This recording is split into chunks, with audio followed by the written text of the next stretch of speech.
It's always going to be a tightrope walk for Vice President Pence, striking a firm tone without sounding threatening, especially as China continues to extend olive branches and it moves really, it seems, closer to a trade deal, certainly making the trade negotiations go further along. The question is, did he pull it off? I want to ask a senior advisor to Heritage Foundation, Genevieve Wood. Just your overall assessment, Genevieve, of what we heard from Vice President Pence today.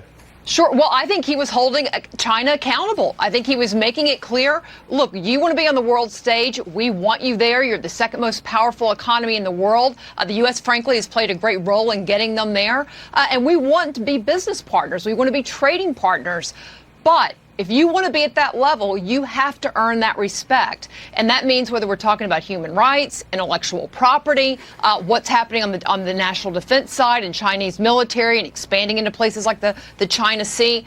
They've got to do their part. They've got to fulfill the promises that they've made. And thus far, as we know, they haven't done a very good job of that. And I think he was making it clear we're going to have a change here if we're truly going to be partners on the world stage. Yeah, that was because Wall Street actually anticipated a softer tone than what we saw last year at the Hudson Institute. And yet it was really, it echoed that. And then to your point, said you guys have not lived up to the promises that you've already made. And I got to tell you that the market was really trending higher right before the speech. The NASDAQ and S&P were higher. The Dow was only off less than 20 points.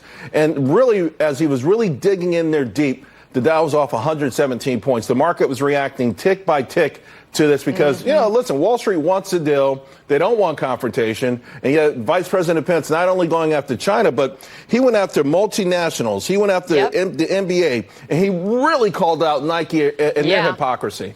He totally did. And look, I mean, Charles, you're right. I mean, the Wall Street wants what Wall Street has had for the last 20, 25 years. I mean, frankly, whether it was a Democrat in the White House or a Republican, all past administrations have been letting China get away with not just violating our intellectual property and violating the rights of American businesses, but they've also, of course, been violating great human rights in their own country. And we finally have administrations willing to say, you know what, it's more important than the almighty dollar.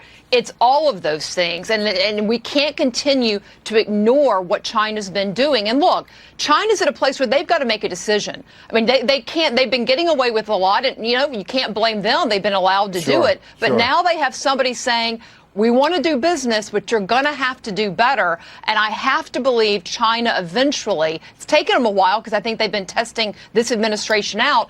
I think eventually they may come around, but we got to hold firm. To your point there, Vice Premier He on Saturday made comments that are almost, we heard something similar from Pence. We got it less than a minute, but I want to just share with the audience. He on Saturday said they do not see confrontation. That China and U.S. can meet each other halfway based on equality and mutual respect. Today, Vice President Pence said that the U.S. does not seek confrontation. We seek a level playing field, open markets, fair trade, and respect for our values. Those are the two places it seems like both countries feel like maybe that could be the mutual area that gives us the basis or foundation for some sort of a trade deal. That's right. And we start there and then we can build off of that. But we need a starting point, and China's got to meet us halfway. But look, again, they're now the second most powerful economy in the world. They've got good reason to want to play ball. Genevieve, always a pleasure.